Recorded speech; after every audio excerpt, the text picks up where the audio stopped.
This is RC Roscoe with some more truth. At Trump rallies before the 2020 election, Donald was telling everyone that would listen Biden is going to destroy the oil industry. In December of 2023, we hit an all time high in U.S. oil production. On board with this lie, alongside Donald Trump, was corporate media pushing false narratives and sparking dissent toward the electric industry. If Donald can't get praise off doing almost nothing, he'd rather tear it down.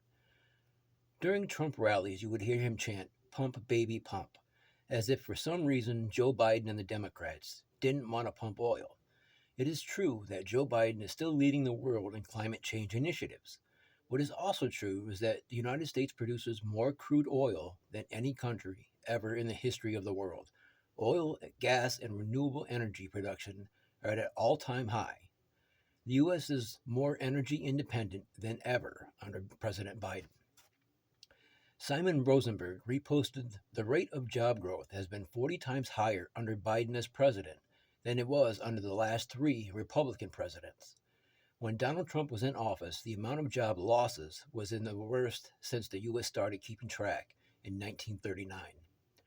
Trump wasn't responsible at first for this decrease, but the response to the pandemic resulted in labor market destruction. Because of his refusal to acknowledge the pandemic, and the slow response at the time killed over 300,000 Americans, the highest per capita infection rate in the world, as reported by the Washington Post. Let's not forget how he slow walked acknowledgement, blamed Democrats for making it up, then wanted to somehow put light and bleach in our bodies. At the time, boasting how great he was for doing such a good job, still to this day, he blusters on. Donald Trump said the stock market would crash under Joe Biden. That was a lie. It has doubled and then some. When Trump was in office, the market went up a little bit. The media made such a fuss over small stuff.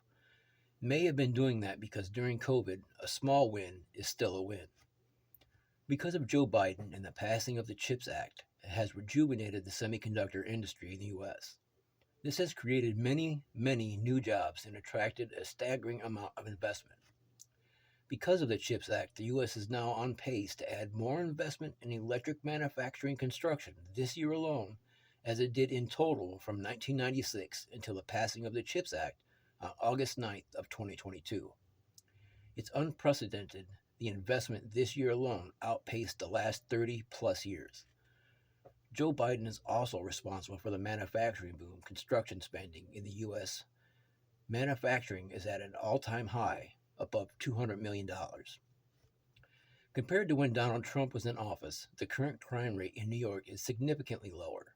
Homicides are down by over 19%, shootings are down by over 26%, burglaries are down by 17% as compared to March of last year. That's just a few truths. Thank you.